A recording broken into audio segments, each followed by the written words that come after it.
Okay, I'd like to introduce our speaker, Patrick. I would name your last name, so Goebel. And he's given us order. Come on, everybody. He gave us our first talk on ROS, and tonight he's going to give us a talk on computer vision and machine learning. I can read it. Okay, I'm going to just hand the speaker over to you. Okay. Thank you very much. Thank you, Wayne. So, possibly the best thing about giving a talk here to the club, and I highly recommend it to each and everybody here, because it forces you to learn just a pile of stuff that you didn't know. And in the case of computer vision and machine learning, what I discovered, of course, is individually they're both massive fields of research with decades and decades of results, algorithms, implementations, and so on.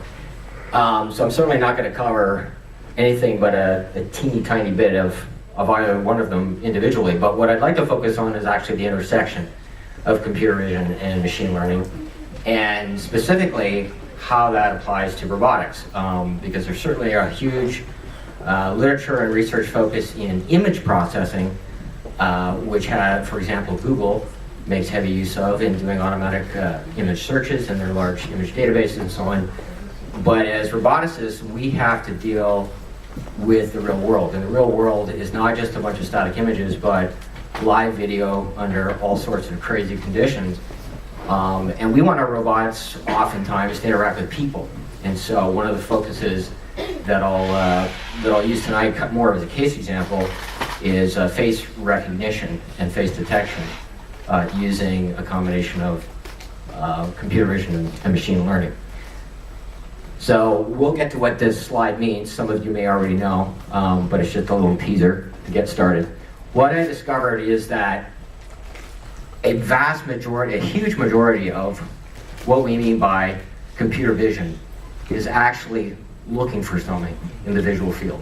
So we're either trying to detect and or recognize some specific object or class of objects in the current field of view.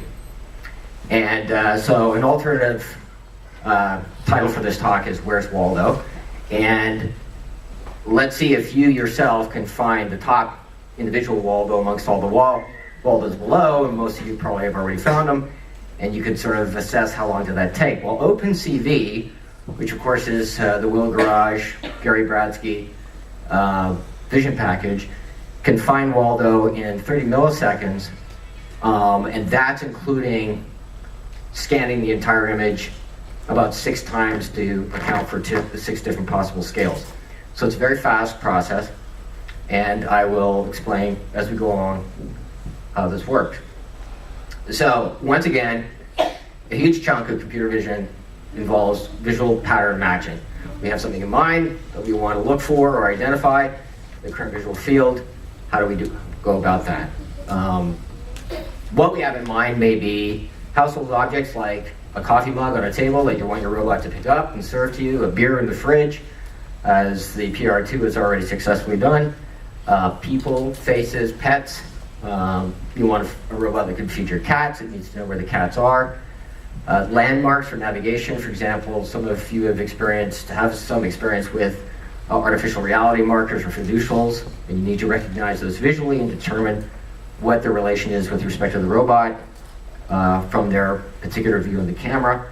And Keypoints, which we'll talk about later in the talk, for visual SLAM, which is an alternative to using a laser, using simply a monocular camera. So there will be 3 general strategies that we'll follow through the talk. The first is template matching, which is by far the simplest, and actually does a really good job. This is something I was surprised to find in preparing for the talk, under a lot of circumstances. So it's simple, it's fast, and it actually works pretty well. Once we fail on template matching, we'll move on to feature matching, which becomes a little bit more complicated, but it's also a very active field of research. And then finally, once we reach the limits of both template and feature matching, we'll turn to machine learning, where we actually try to learn what we're looking for by examples. One small distinction I'd like to make, because we see this all the time in the forums, is the distinction between visual detection and visual recognition. And for example, the OpenCV Haar face detector detects faces, any face. So when I look out of this room, I see a billion faces, and I recognize some of them, and I can assign names to them. So that's an important distinction, and oftentimes face detection is really just the start. If you have a home robot and you'd like it to be able to interact with the people that live in your home individually and call them by name, know something about them over time, it needs also not only to detect them, but also to recognize them. If you can do that with your pets, I'd be really impressed. Vision software. So before we get into some of the details, what are some of the software options that you have available to you in your robotics projects? By far the most popular one and the most powerful one is OpenCV. This has a very long history. Again, it was developed, I think, primarily by Gary Bradsky at Intel years ago. It's been taken over by Willow Garage, and it's been actively developed. There are new features being done all the time, and you can either get the binary through the ROS distribution, or you can work straight off trunk, which has some exciting new features every day. It's available for Linux, Windows, Mac OS X, Android. You can write your code in C, C++, and Python. The only downside is there's no GUI. That is to say, there's no easy way to get into OpenCV. You got to jump right into the code. Fortunately, if you do download the source tarball, there is a samples directory, which is a really good place to start. I do almost everything in Python. There's some really nice Python examples, but there are also C and C++ examples to get you started. The biggest highlight about OpenCV to me personally are the advanced vision functions, including SIRF, SIFT, face detection, even machine learning, which a lot of people tend to forget. It's not just about vision and OpenCV. There's a whole machine learning, and we'll talk a little bit more about this again further in the talk. If you're a Windows person, and especially if you're just getting started, I cannot recommend highly enough RoboRealm. And how many people have actually used this on their Windows machines? Wow, that's a small number. So if you're new to vision, and maybe most of you are not, but if you are, I would start here. And the reason is simple. Even though it runs only on Windows, you can program it in any language under the sun, but even more importantly, it has this very simple GUI that allows you to select from hundreds and hundreds of visual filters and see what they do. So you can immediately see what a new road filter, you can immediately see what transforming an RGB color image into a hue saturation value space looks like. And you can pipeline these filters one right after another in very short order. So that's actually where I started a few years ago, and it was just invaluable in terms of understanding what kinds of filters do what and when I might need them. The other thing it does beautifully has built-in support for almost every robot you've ever heard of, with the exception maybe of the PR2. But Lego NXT, through Roomba, through the Nito, it already has built-in GUI plus API interface for all of these robots. So you can immediately get started with vision control and on any robot that you happen to have. The downside is, aside from working on Windows only, is it doesn't have any of the patent-protected algorithms that are used heavily in advanced vision research, such as SIRF and SIFT. It doesn't have face detection or face recognition, but that's about it. Tim? Is the high GUI module completely deprecated out of OpenCV now? No, high GUI is there, but by GUI I mean a nice point-and-click interface to getting to various filters. It is terribly... High GUI is there for certainly displaying an image, Yeah. displaying text on an image, displaying points on an image, and many of the pictures I will show you here are in fact done with high GUI. Okay. On RoboRealm, by the way, has a 30-day trial, and it's only $39 to buy or something like that. A couple of other packages that are extremely popular, especially in the ROS world, we won't deal with too much today. PCL, Point Cloud Library. Again, works with Linux, Windows, Mac OS X, Android, C++. Unfortunately, there are no Python bindings for Python 10s like myself. Also, no GUI in the sense of a nice point-and-click interface out of the box where you can just try things. So you have to kind of jump into the code, but there are some nice tutorials on the PCL website. And PCL is mostly about point cloud or 3D processing, so you can do segmentation of objects off the tabletop, Euclidean clustering, and that kind of thing. Ecto is brand new, and I don't know how many people here have actually run into it. It's been in development for a while, but it's now released in devs with Ross Fuerte. And Ecto combines basically OpenCV and PCL for the first time. And the way it combines it is using a very nice Python scripting language for creating image processing pipelines. So it's a good way to get started. It's easily extensible by writing your own cells, as they call them. And you can find more details at ecto.littlegarage.com. All right, so back on to looking for objects in the world. Once again, if you're a robot with a camera and you're looking for things, appearances are everything. We all look at this screen and we instantly see an array of stop signs. We don't even hesitate, it's immediate, it's obvious. But to a robot or to a camera, these are all completely different images. And one has to somehow figure out how to extract that robot or that stop sign image from all these completely different backgrounds, lightings, angle, sizes, and so on. Special challenges for robots. We're dealing with live video instead of static images, we already mentioned.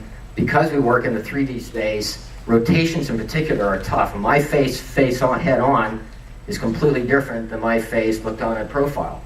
In fact, there's no way to predict the back of my head as it will appear, or the top of my head as it will appear from my face. So, hey, how'd that happen? So, live video, three-dimensional images present very difficult problems for pattern matching in the visual world. We also have to deal with the motion of the object in the camera. If your robot's mobile, which it probably is, it's moving all the time. The objects it's probably trying to detect may be moving all the time.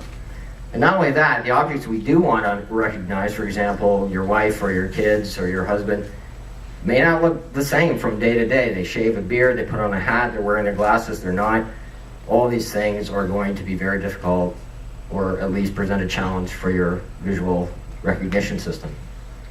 And finally, or penultimately, pose estimation. If your robot is going to be designed, as in Alan's case, to reach for a door handle, you need to know where in 3D space that door handle is so that you can position your end effector in an appropriate way to grasp that door handle. And finally, this all has to be done fast. This has to be done in real time. If you're doing straight image processing, you may be able to wait half an hour for a result to come back to know whose face it is in a particular image, especially if it's a terrorist watch or something like that, and you're just going through some surveillance tapes. However, with a robot working in real time, we have to do all this fancy visual processing on a live video, and I would say the minimum we want is 10 frames per second, and hopefully you can get it up to 20 or 30 frames per second to handle fast-moving objects. Here's a clip or a series of frames from a live video, a test video from the Honda UCSD video database. And I wanted to use this as an example through the talk because here is about as simple as you're going to get for doing a face, recognizing and tracking a face in a real live video image. And the reason I say it's simple is that notice the background essentially never changes, the lighting never changes, the general position of the person, the central person virtually never changes. All that changes is their head orientation. And yet, this simple situation is difficult. Here are the results, skipping a little bit ahead to the Haar face detector, which is available in OpenCV. And if we just apply it to these 9 frames, it basically gets it right 4 of the times, and 5 of the times it misses. And I'm actually using even 2 Haar detectors. I'm using a frontal face detector and a profile face detector. And even so, and you can see why. I mean, this image here is almost from underneath the chin. To us, it's clearly, obviously, still the same person. But to the face detector, it's not even a face, let alone the same face. So we need to do a little better than that. Template matching is our first strategy to try to get a handle on these changes. And template matching is about the simplest possible thing you could do. It's the kind of thing you'd almost come up on your own. And that is, if we're looking for, oh, we got one of these things. If we're looking for Mona Lisa's face in this bigger image, which is the full painting, and this, by the way, is the exact set of pixels from this image, just to make it easy for us. If we're looking for this face, we can simply take this smaller image, slide across the larger image, and at each point do a cross correlation, i.e. multiply the value of the pixel from the face against the value of the pixel from the underlying painting. We do that multiplication across all the pixels, add them up, divide by their total to get a normalized image, and then we plotted that value as a grayscale image, which is this small image here. So this is normalized cross correlation. What this image shows is a brighter patch where we get a higher overlap of the smaller template with the larger target image. And we then just simply apply a min-max to find the maximum value of that grayscale image. And sure enough, we can then plot a circle around what the template looks like, but centered at this maximum white point here. So we get a perfect match. It's very easy, obviously, because I took the exact same pixels. How long does this take? On a 480 pixel image, in terms of height, this took 40 milliseconds. We can do a lot better than that, 40 milliseconds. Remember, 50 milliseconds is about 20 frames per second. So this isn't bad. That's under very ideal conditions. We can do a little better. OpenCV includes something called pyrDown, which allows us to downsample both our target image and our template. And actually, it's amazing how small you can make these images and still get almost exactly the same results. But what it does is, if I use pyrDown twice, I cut the target and the template image by a quarter, and therefore speed up the process 4 times. So in fact, in under 10 milliseconds, sometimes my computer reads out even just 1 millisecond. In under 10 milliseconds, we can get exactly the same result. Patrick? Yes? How much CPU and memory and so forth are you doing these benchmarks on? It's on this laptop, which is an i5 with 2 gigs of RAM. Okay. Yeah.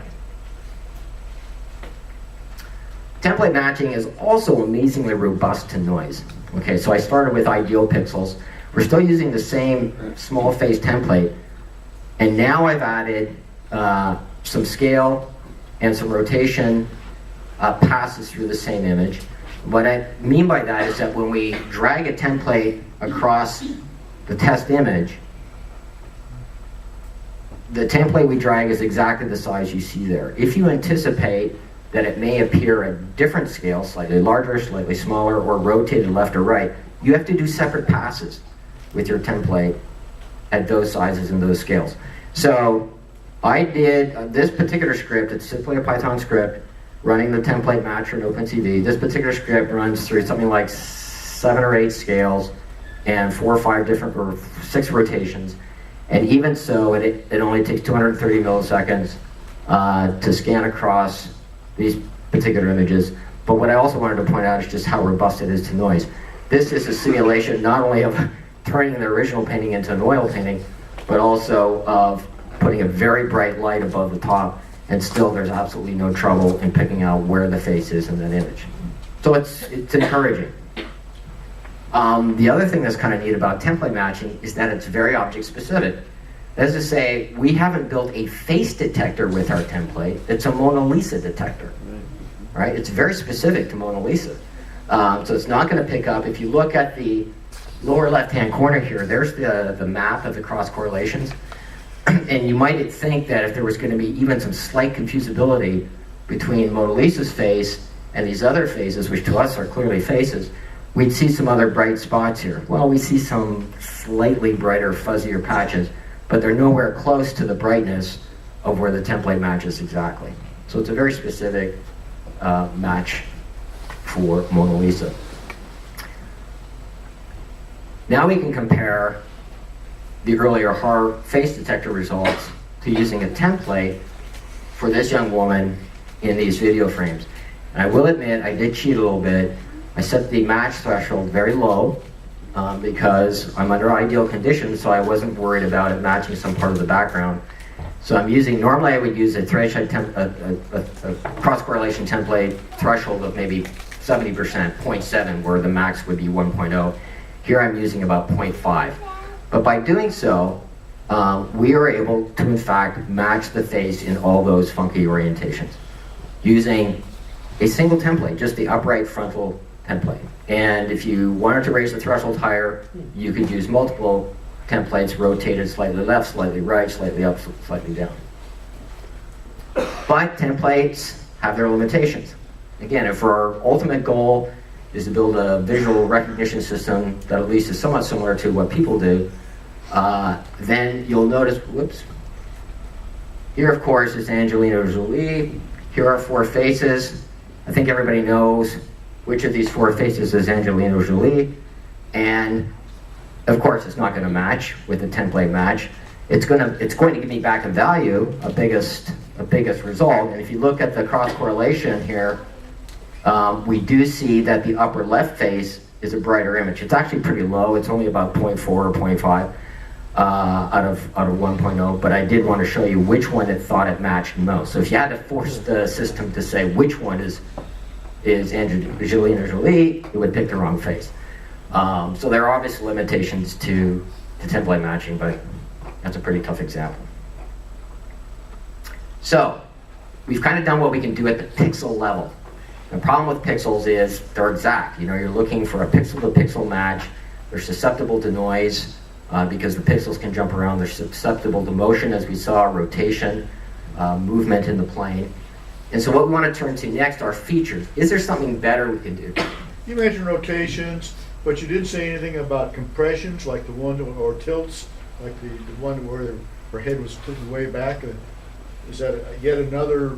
That's a very good question, and it's actually something that's done, especially a lot with some of the feature matching algorithms that we'll look at in a minute. But you can certainly do it with template matching as well. One trick, actually, if you tilt your head back in 3-dimensional space, you get a funky projection onto a 2-dimensional plane.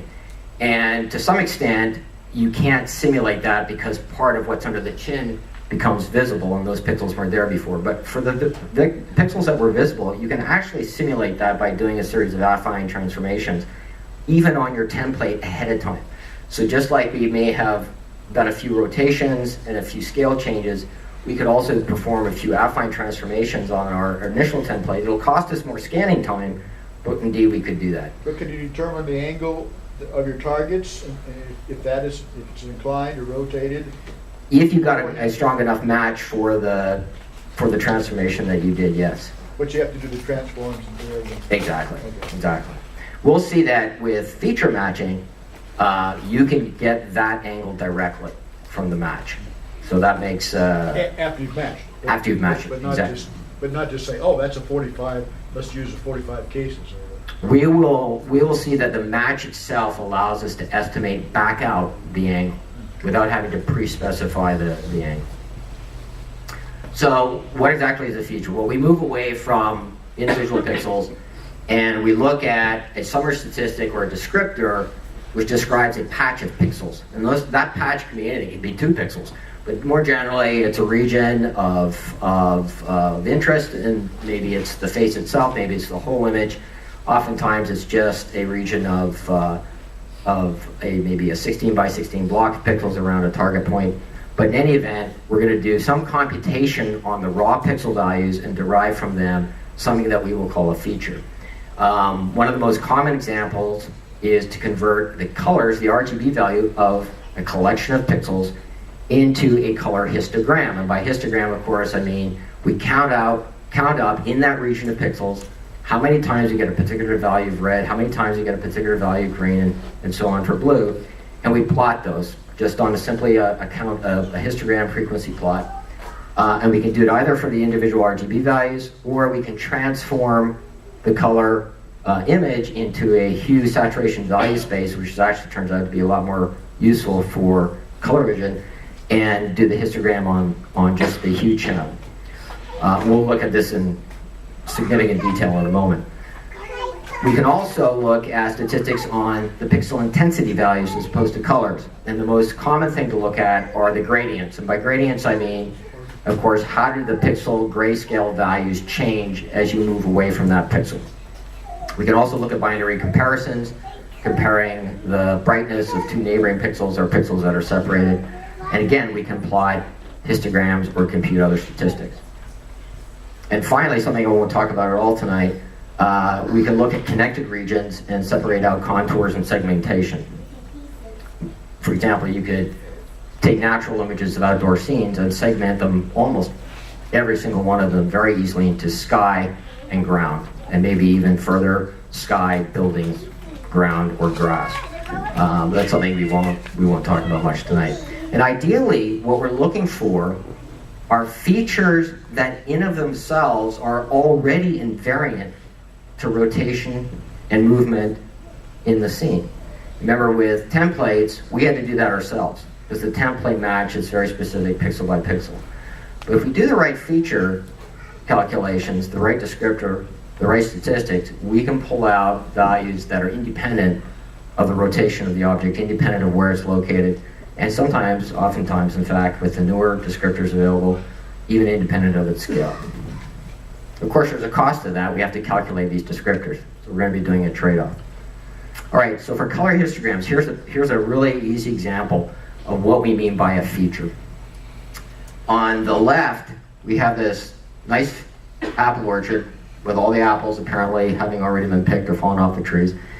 And I'm going to take just a small region, indicated by the green square, and going to count up the red, green, and blue pixels, and I'm going to convert that to hue. And hue just means we have a spectrum on the left, which is red. It goes through orange and yellow and green and blue, and it goes up to purple, and then back to red. It wraps around. And we're going to plot, just from the pixels in this region, we're going to plot how many times we count this particular red, how many times we count this particular orange, and so on. And we get this frequency histogram. That makes kind of sense, doesn't it? We're looking at apples. They've got a lot of red, they've got some yellow, they've got some green. They don't have a lot of blue, but they do have sort of a little purple in there, depending upon the exact color of that particular patch. We can then take these frequency counts and divide them by the total number, and that gives us a relative count. That normalizes it, so it doesn't matter how big the patches that we choose. And we can use those frequency counts as elements in an n-dimensional vector. And it turns out there are 180 color hue values, and so we'll have a vector that with 180 dimensions. That will be our feature. What can we do with it? Well, OpenCV allows you to take a color histogram of an image, or section of an image, as we just did, and you can back project it onto the image. And what does that mean? That means it will then classify each pixel in that image by its probability of belonging to the histogram that we sampled from the subimage. And when we do that, we get this really cool grayscale map of roughly where all the apples are. Remember, we only sampled a small number of apples. But by back projecting this, here's the apples, remember? We only sampled a little tiny bit down here, but it's even finding apples out here. So it immediately, in essence, segments out the image based on the feature that we computed, which in this case was the color histogram of a small patch. This is actually very useful with face tracking too. And there's a great article by Robin Hewitt in, I want to say Servo, but I'm not sure where it is. It goes way, way back. It's very nicely done. Okay, moving on to pixel intensities. That's color. Let's look at pixel intensities. And this is probably where you're going to find most of the literature focused today. It's called interest point detection. And the idea is that when we look at an image like this arch, our eyes look at very particular points in this image. We don't tend to spend a lot of time on the sky.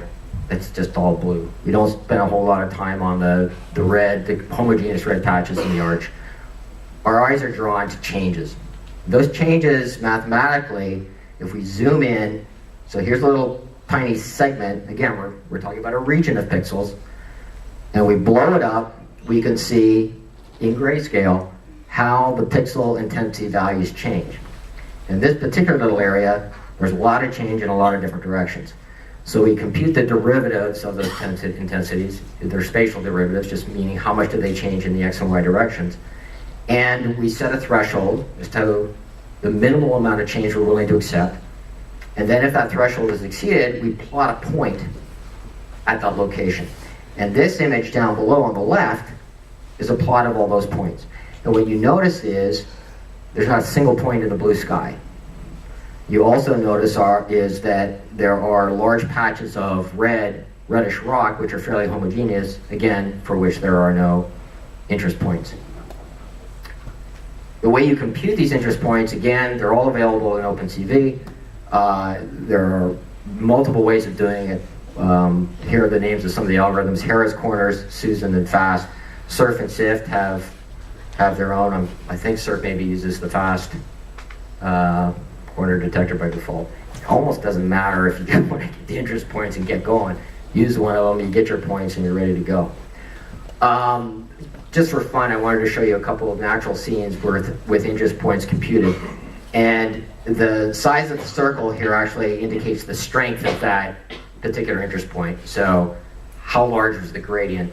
And again, what's interesting, especially when you subtract the image, is, and especially in this one, is that the interest points are kind of where we would find this scene interesting. So with the balloons, there's nothing down in the grass, there's nothing up in the sky. So it's a very good step in the direction of extracting what is invariant in this visual image. Here's a little detail we won't get into too much, but how, when we have our key points, all that gives us are the locations in the image.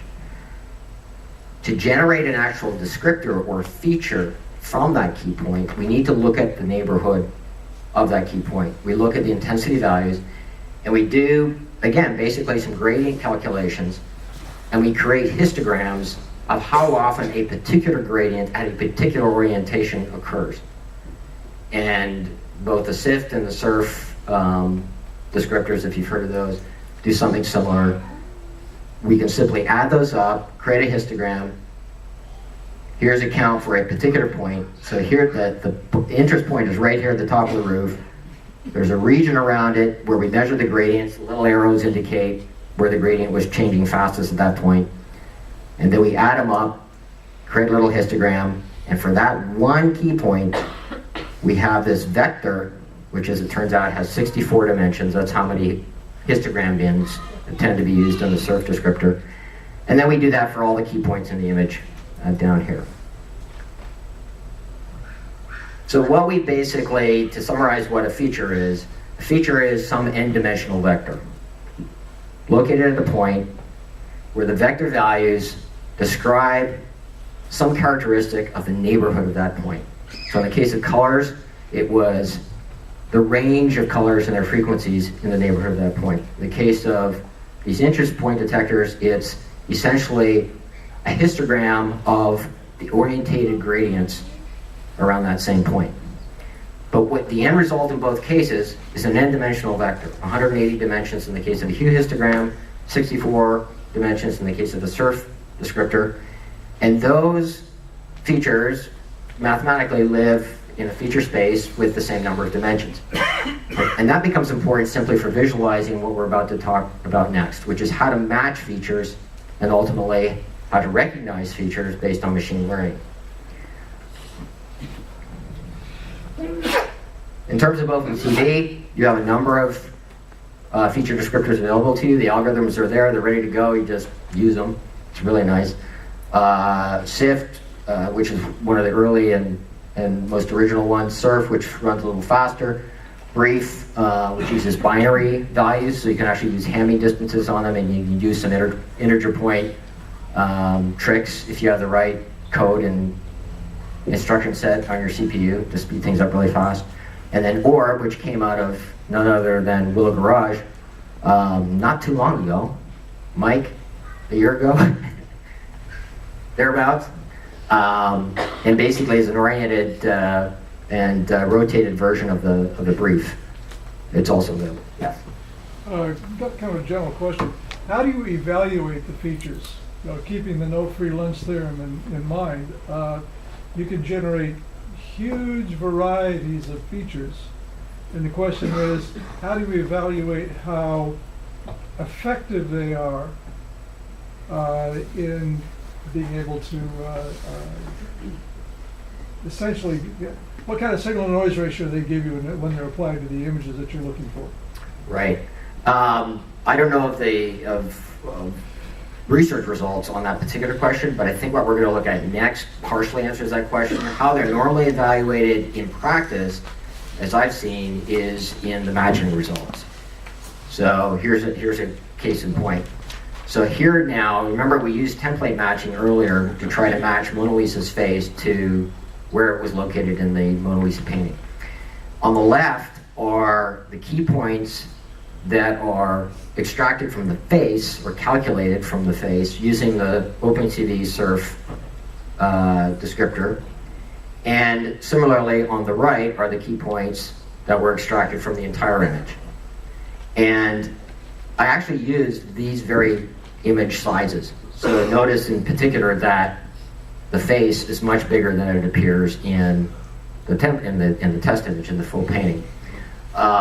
It took 10 milliseconds, and this is one criterion.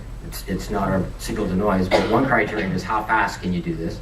So it took 10 milliseconds to compute the 58 key points in the face, 89 milliseconds to compute 474 key points in the whole image.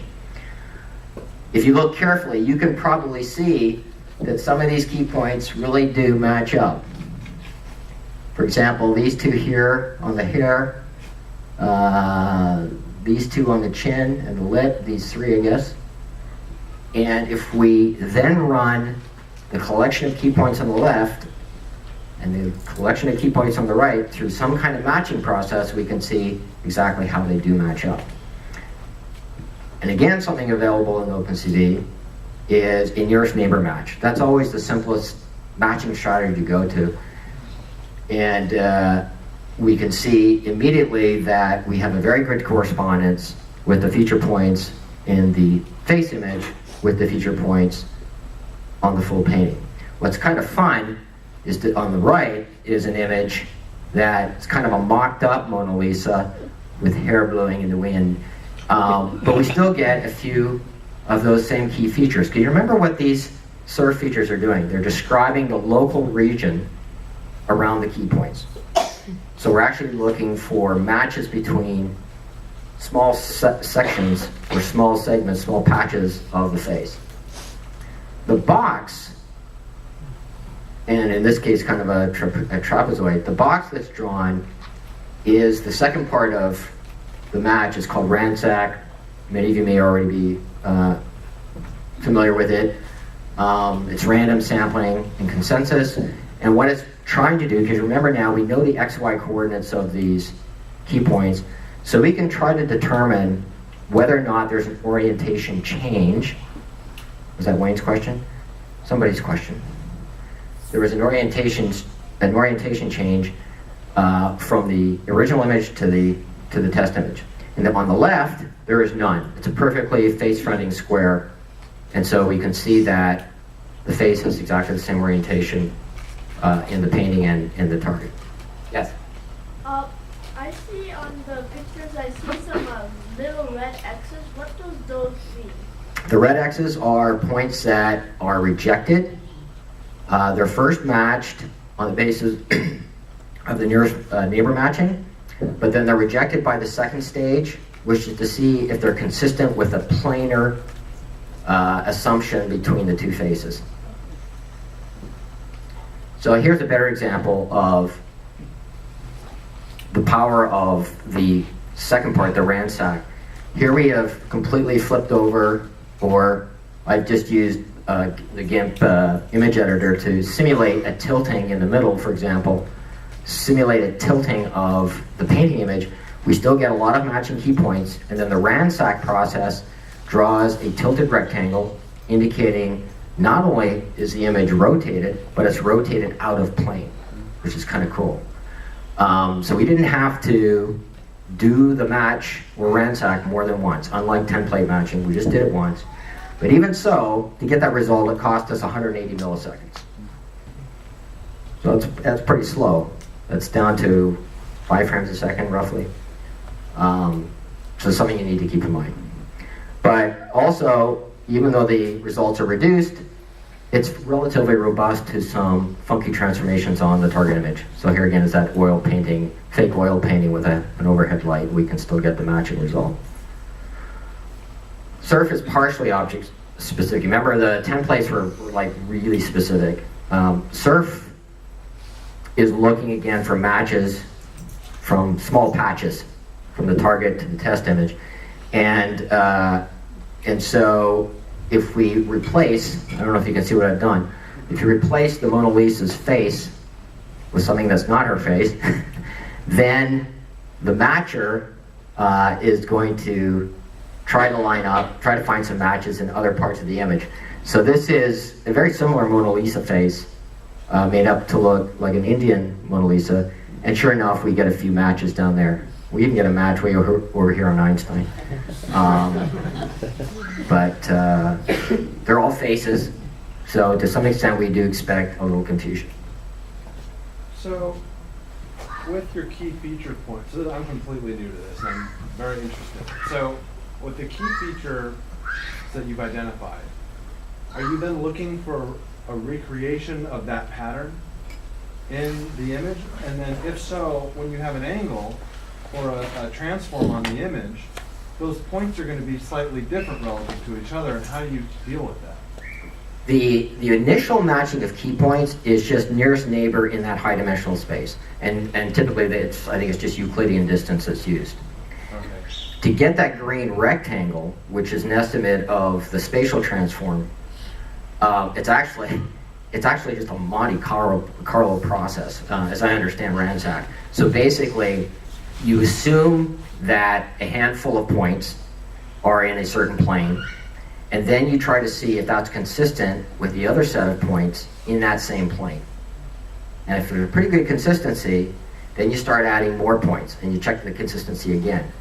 And you develop a collection of inliers, which are the points that fall on the plane, are consistent with that equation of that particular plane, and outliers. The outliers start to outnumber the inliers, or just get too large or exceed some threshold. You go back to square one, you choose some different parameters for the plane, and you do it again. That's part of the reason this takes a long time to do the RANSAC part. I really should have split out the matching from the RANSAC, because if you don't care about RANSAC, just the matching part, you can save yourself a little time. And getting back to the finding Waldo, sure enough, here's the target, Waldo, and Surf can indeed find the image just like the template did. You will see some red X's. They're a little hard to see against the red striped shirt, but there are some red X's, which once again simply means that, remember, we're matching local regions, so there's bound to be some regions that match better on other objects. This is where it really falls apart. Surf matching on those video frames, and I'm not being quite fair to Surf, because there are lots of things we can do to get this better. But when you do a feature match, then the moment the head starts doing weird things, turning up or down, new features are coming into view, old features are going out of view, and those local regions just aren't going to be there to match. Or they're going to get a shadow, the nose is going to shadow part of the face, and all of a sudden it's a lot grayer than it used to be. Or all of a sudden a feature that used to be an interest point isn't even an interest point anymore, because it's just a homogeneous shadow. So it's really, we get 2 frames matched, almost a third. This one's obviously just the initial shot, so it should be a perfect match. And then it's pretty good here, but that's a small variation. Here it gets, I would say, a little lucky, and then it kind of falls apart. Now, where you can get a little better is you can take your original template and do those funky pre-transformations ahead of time. And then you can repeat the process with transformed versions of those images. But of course, that'll cost you as much time as it takes for each individual one. And then once again, I'm just comparing this to what we can do so easily. If you try to match Angelina Jolie in these 2 pictures with key points, it's not even going to be close. In fact, you don't get any match of any face at all. The local regions are just too different. And again, we wouldn't expect it to, but it's just an indication that if you really want to recognize faces out there in the world in all their variations, you have a long way to go from where we've gotten so far. So that brings us to the final section, which is machine learning. How can we improve on template matching, key point, feature matching using machine learning? The whole idea of machine learning is to learn from example. And one of the things many of you may have already thought of is, for example, in the video frame clips where the woman's head was in different orientations, well, as soon as you see that once, you have a pretty good idea of what she looks like from all different angles.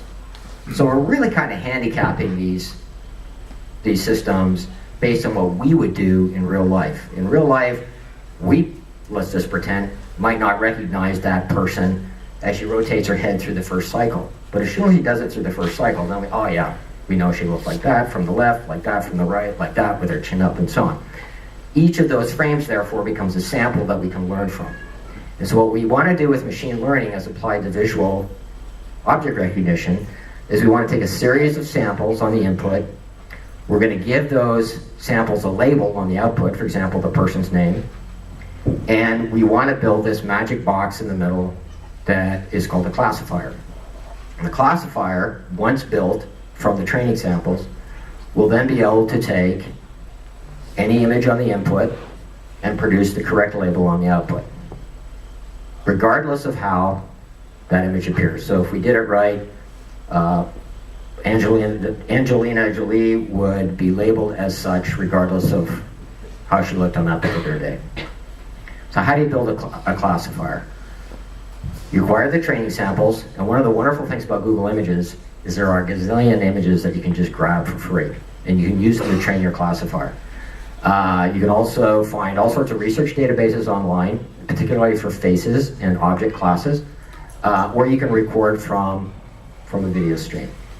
For a single class classifier, you only need positive and negative examples. So for example, if you're just going to build a face detector, all you need are gazillions of images with any face in it and a gazillion images with no face in it, because you just want a yes or no. That's a single class classifier. If you want a multi-class classifier where you're trying to recognize, say, 40 different people from different samples of each of their faces, then you need samples, of course, for each face. Then you choose a learning model or a classifier. Support vector machines, which we'll talk about very briefly, are one of the most popular, and then artificial neural networks, many other choices. Train the classifier on the subset of the samples that you've drawn. Test the classifier on the other samples to make sure you're going in the right direction. And then finally, once your classifier is built, you get to apply it to brand new samples. And if everything goes well, you've got something that works really well in the real world. What is the software that's available to you? We've already mentioned OpenCV. It does k-nearest neighbor. It does support vector machines, random trees, neural networks, PCA, which is principal component analysis, normal Bayes, boosting. The one OpenCV is fantastic for all of those. But if you want a really nice visual interface to play around with, this is almost like the robo-realm of machine learning. It's called Orange. And just Google Orange data mining is the easiest way to pull it up as the first link. And what it has, in addition to having a visual programming interface, which I'll show you in a moment, it has a very nice cross-validation feature which allows you to compare multiple learners on the very same data and find out which classifier it works best. But the only thing it's missing is artificial neural networks. There's also scikit-learn, which I won't go into detail, and then there's pyrBrain, and I mentioned this a long time ago, and I think Dave Curtis in particular was the one who wanted me to talk about machine learning because I mentioned pyrBrain. pyrBrain's actually got a kind of an interesting, it would be very interesting for simple robots, mobile robots, because its specialty is reinforcement learning, which you don't tend to get in almost any of these other packages. So if you want to have your robot learn by trial and error, bumping into things and, it was Camp wanted to do that. Because you had that whole learning theory. pyrBrain might be for you. All right, the most popular classifiers, k-nearest neighbor, support, and I'll very, very briefly describe what these do, because they're actually pretty straightforward. K-nearest neighbor, support vector machines, decision trees, random forest, cascades, which is what the Haar face detector used, artificial neural networks, which everybody's heard of, adaptive boosting, we won't talk about. K-nearest neighbor, there's no training at all, actually. So you remember our feature space? Imagine we have two classes. The triangles represent feature points in that space that belong to, let's say, faces. And then the blue are corresponding to images where no faces appeared. And now we have this green point, which is we don't know. Now we want our classifier to tell us what it is. Is that an image with a face or is that an image without a face? All k-nearest neighbor does is compute the Euclidean, usually the Euclidean distance, between the new point And a particular number, that's where the K comes from, so we could say, let's say 5, compute the distance between the 5 nearest neighbors, and then give each neighbor a vote. And if most of the votes come out blue, or the majority of the votes come out blue, we assign it in the blue class. If the majority of the votes come out red, we assign it in the red class. So as you can see, there's actually no training here.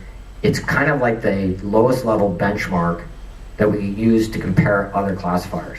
The reason we don't necessarily want to use it as a classifier itself is it's pretty slow.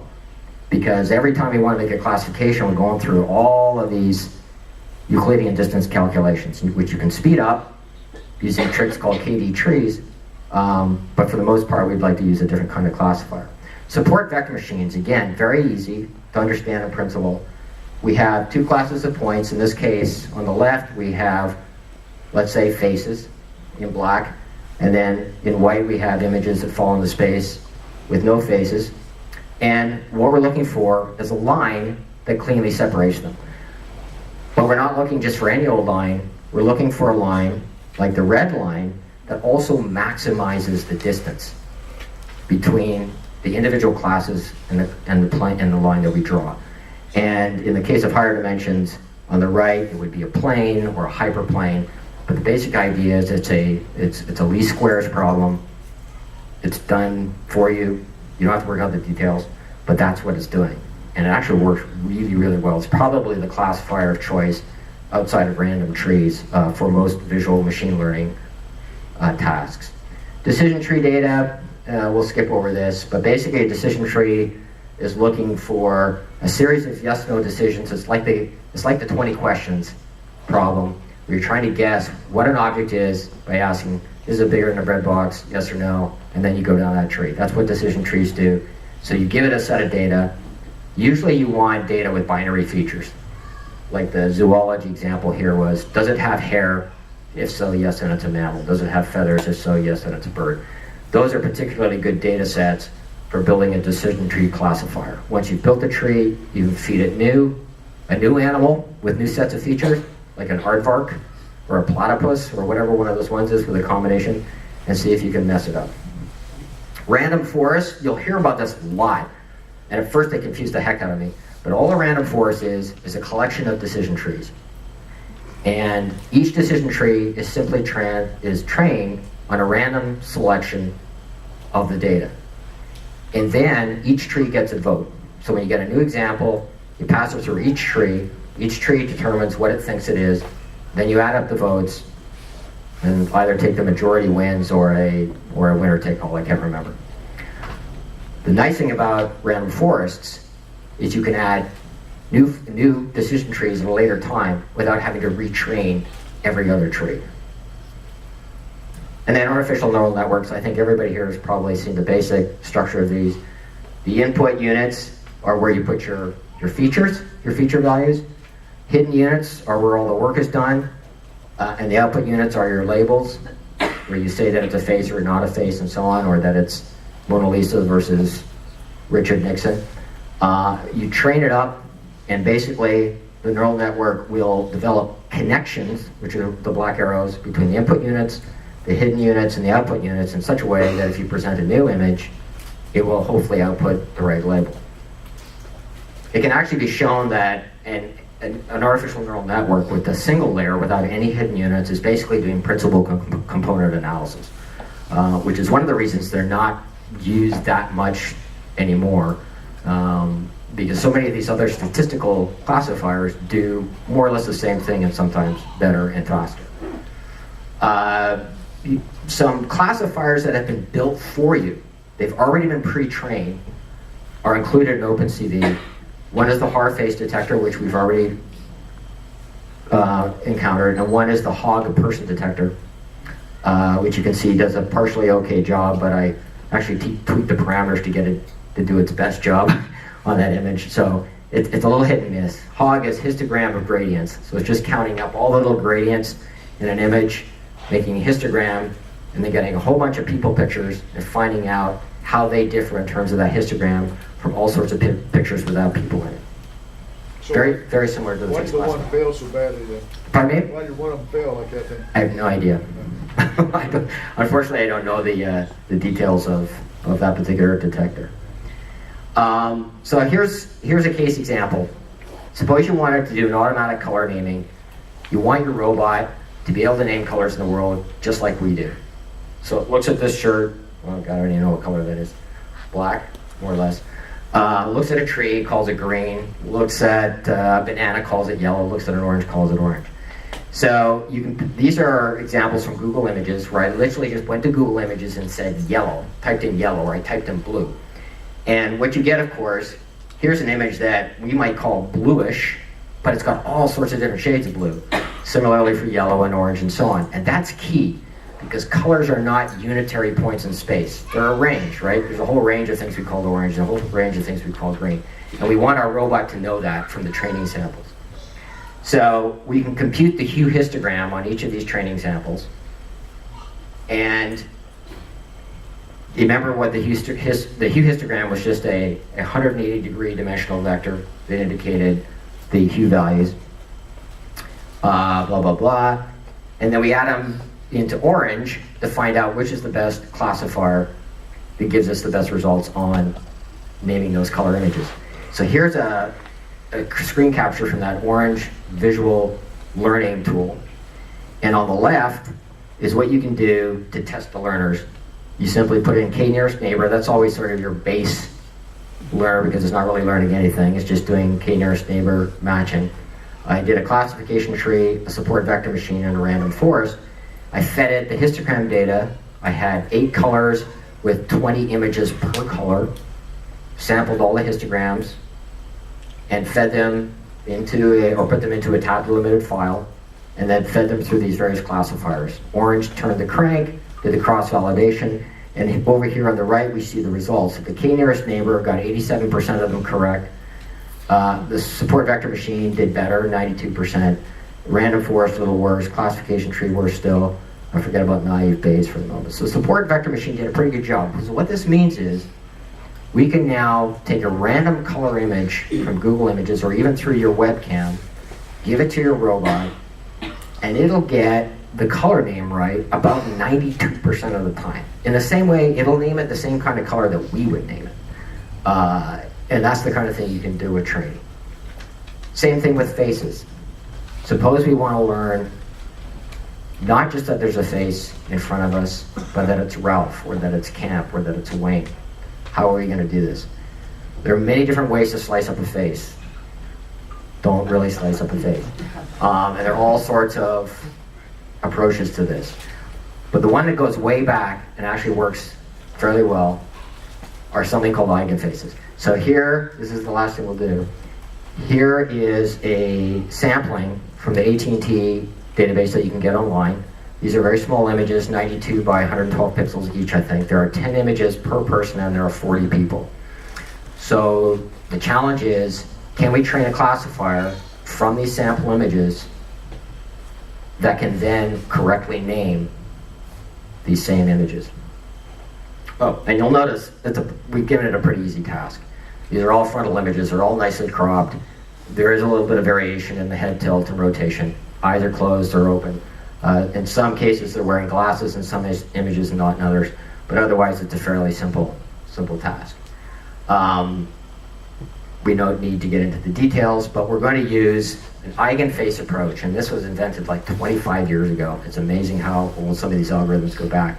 The basic idea is, remember, we need a vector from these images. So we do the simplest thing possible. We take each row of the image, which is just, if it's a 100 by 100 image, each row is 100 grayscale values. And then we take the second row and we put it to the right of it. So now we have 200. We take the next row and put it to the right of that. So we just concatenate all the rows. So if we're at 100 by 100 pixel image, we get a 10,000 dimensional vector. Computers are great that way. It's the standard part of OpenCV. And all that principal component analysis you're doing is taking all of our image vectors, our 10,000 dimensional vectors, and is looking for a way that it can account for the variance in those image vectors. And the way it does it is compute something called eigenvectors, which are those components that change the most. And we can rank them from changing the most down to changing the least. And we can take just a subset. We'll take 64 of them. Remember, we have, these are 10,000 dimensional vectors. We had 400 training images, 40 people times 10 images.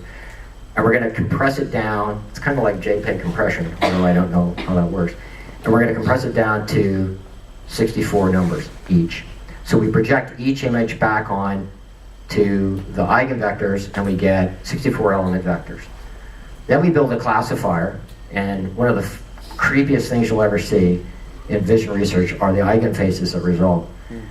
These are, after subtracting out the mean, and this is what's important. Faces have piles of things in common. But if you're trying to recognize different faces, you got to get rid of that commonality. That's the part you don't want. That's the part that makes you allows you to build a face detector. But if you want to build a face recognizer, you want to know how these faces differ. So when you subtract out the mean and then build these eigenfaces, these components of the image that vary most across the sample database, this is what you get. You know, you get some images with a dark top of the head, because of course some people had hair on their head and other people didn't. And so you get what's highlighted are those parts of the faces that differ. And one of my favorite things to do is to look at the average face. It's not really part of it, but that's the average over all 400 faces. It looks really like a face, like a pretty normal face. And that's female, male, glasses, no glasses, beards, no beards. But that's what the average face, and that's what we're subtracting out. I won't talk about the other things. Okay, so then we take our 64 dimensional vectors, one for each face. We feed it back into orange. We do the cross-validation across a number of classifiers, and we find out, unbelievably, that support vector machine does a 97% accuracy. So that's pretty darn good. I think it misclassifies one example out of 400. Some of the others don't do so well, and which is not surprising because the tree classifiers tend to do better again on the binary data. And we'll do exactly the same thing on the U-Sheffield faces. Here we have a little bit more variation. The face now is rotated all the way to the left, all the way to the right. In fact, if you look at the individual frames, what they did was take a very short movie of each person like this, and then they just captured the frame. So we get a full rotation. And you might think that that would introduce more problems, but in fact, the support vector machine does even better, 99% accurate on giving the label to each face.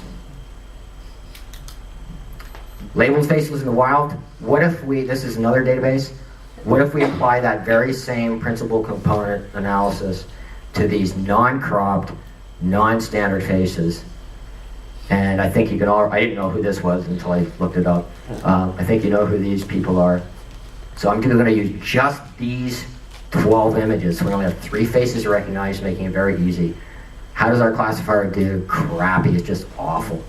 It's barely above chance.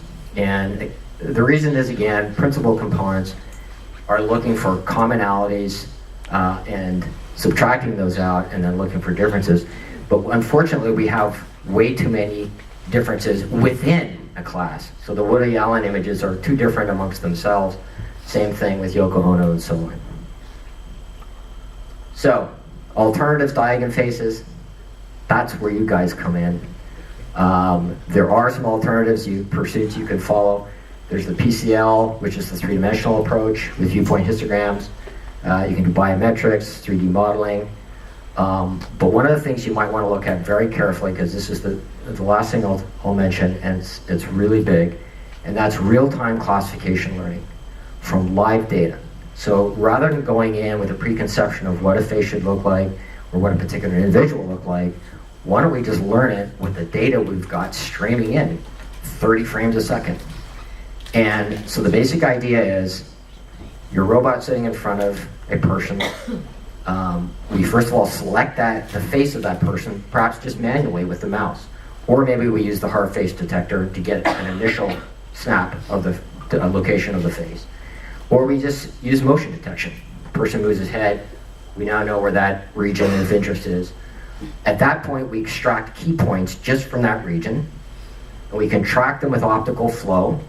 So now we can throw away any kind of initial detector. We're just going to track the key points that we originally extracted, And as we track those key points, we know roughly where this object is. So why don't we grab sample images as we go? We also know that anywhere far away from the face or the object we're tracking, it isn't the object. Those are negative examples.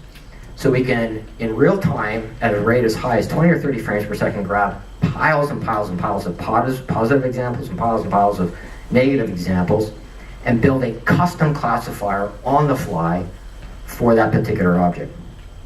We could then store that classifier and use it at a later time for a perfectly customized classifier for that object or for that person. And I'm going to skip my own video and just show you this, because this is what inspired a lot of what I'm talking about tonight. This was actually released back in January 2011.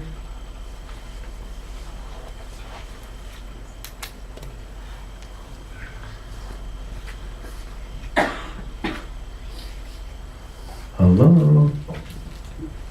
Maybe it's here. Oh well. Oh, thank you. It worked every time at home. So anyway, basically what this shows is precisely what we just talked about. We can grab any image initially with the mouse from a live video, and Kalal's algorithm will build an online classifier. He happens to use random trees, and by using the points that you're tracking as the positive examples and the points in the background of the image as the negative examples. He did this originally in MATLAB. There's now a C++ port out there, and it's called OpenTLD for Track, Learn, Detect. The idea is we track, we learn, and then we can redetect at a later time. So would that be good for Robo Magellan? Otherwise, all this is kind of not for Robo Magellan. Yeah, you could use it for Robo Magellan. Is the hardest part of Robo Magellan the detecting of the cone? Or what is the hardest part of Robo Magellan? Well, other than running on over the grass, it's probably detecting the cones and not a tree or something else. And this general localization, I think, is... For distinguishing the cone from anything else, my first reaction would be to use histogram matching like we saw, because the color of an orange cone has got a very distinctive color, but you remember it's not a point color. Even an orange cone is going to have a whole range, but they're all in that orange spectrum. No, they're not. Oh, they're not? Not ones that have UV damage. Oh, UV damage? Even so, that'll be included. So what you want to do, are you allowed to take a snapshot of it ahead of time? Of the cone? I would think so. Maybe we'll go out there and look at them, yeah. Train. Because if you could get the actual cone that you're going to use, then you could certainly get a histogram and then use the back projection to get a pretty good, it's certainly not going to mistake in a tree. A tree trunk is not going to look anything close to it at a histogram level, or a person's leg unless they're wearing orange You're pants. not supposed to bring the robot out of the field, but you could detach a camera, carry it out. Is that right? take a shot. Or even just your digital camera, take a picture, download it to your robot. Detachable, we're good. If you're just going for like simple, histogram, like simple color mapping, and just go to Google and look at traffic cones. Ah, There's good idea. any number of images of pristine traffic cones, weather faded traffic cones, different shapes, different heights.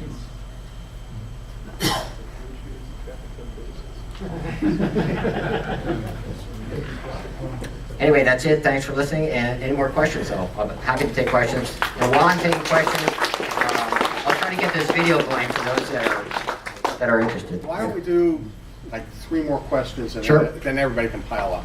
So let's do you in the blue shirt and you in the you. Okay. And let's do the person behind Fergie. Okay, that guy. So you first. So for like the Robo Magellan orange cone, could you use template matching?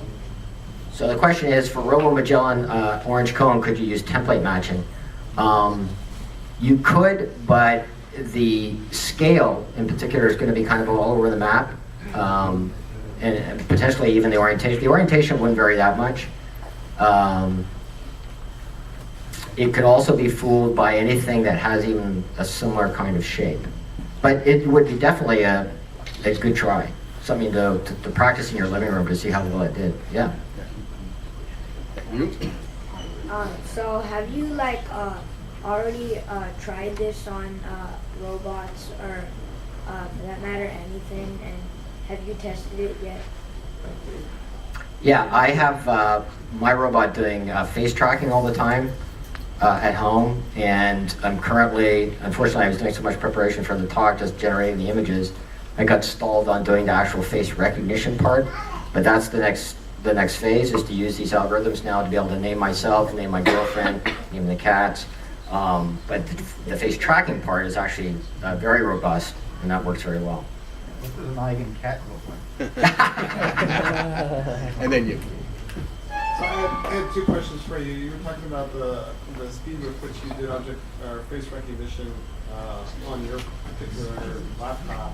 Right. And we're pulling it out. But human beings are kind of evolved to recognize at least that an object is a face extremely rapidly for survival. So what's the competitive benchmark on the human being level, as far as being able to see, recognize the person and take an action?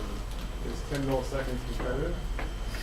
Yeah, it's very competitive actually. I'd have to look it up, but my recollection is between 30 and 50 milliseconds for the human brain. Okay. Neurons aren't very fast, but they're in parallel. So they can do it with one pass, which is the great thing. They don't have to scan a whole image. But they do have a refresh rate of around 50 to 100 milliseconds, depending upon the neural circuit. And I think I just read it's on the order of 30 to 50 milliseconds. If you measure a human reaction, there's a whole bunch of baggage that goes into actually, say, pointing to a name or saying the name, but not counting that. Just counting when we know that their brain knows what they're about to say, which we can do with fMRI and so on. I think it's about 30 to 50 milliseconds.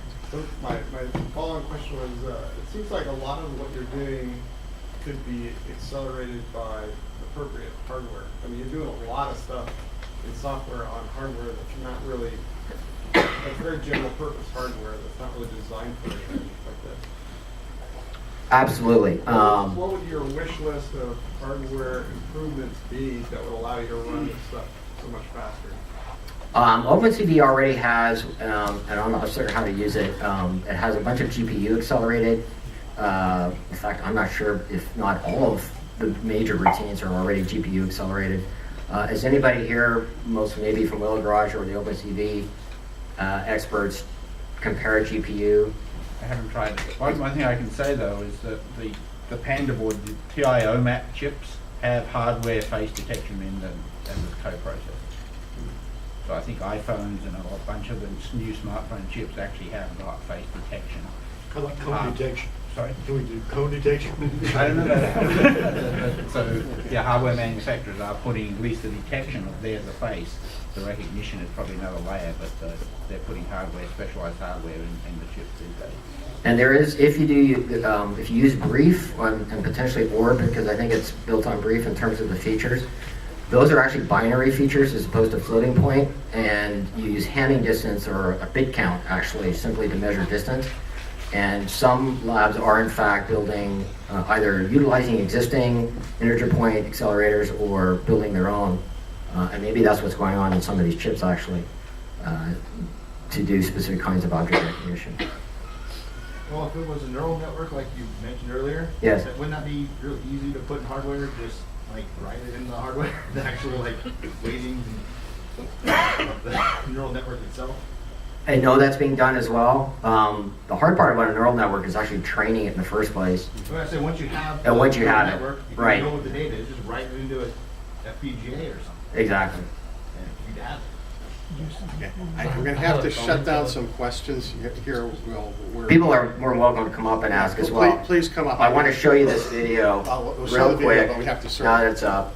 So what he's about to do is grab just an arbitrary selection of a point in the image, which is just the tips of his fingers. And I'm going to pause it for a second because what I want you to notice, I don't know if you can see this, but down the right side are positive samples of his little 3 fingertips that he's sampling from the original area that he selected on his fingers. And down the left side are negative samples, and in fact you can see some very dramatically are the stripes of his shirt.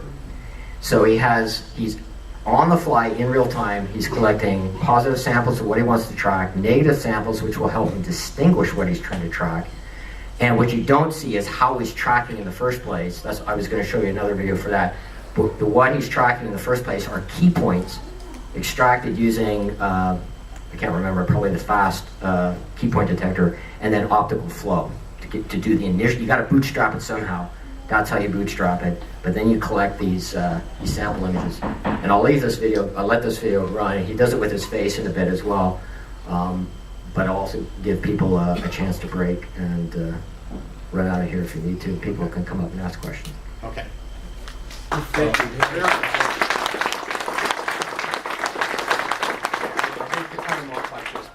We've got to, shut down. So I want to thank everybody for coming, and next month will be Hanno Saunders will be talking about his T-Bot robot stuff. He'll come flying in from New Zealand and showing us what's going on there. So I hope to see you all next month. Thank you for coming.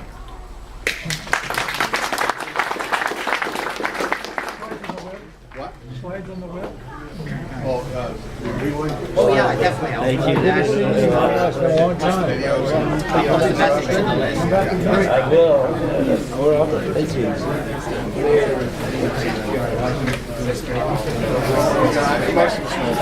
Thank you very much. I was fucking road there. Production say, we need to find speakers. Well, it's so funny because I came over a year ago and I said,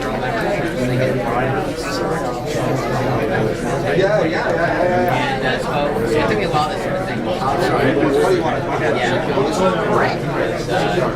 Better to give it. Thank you.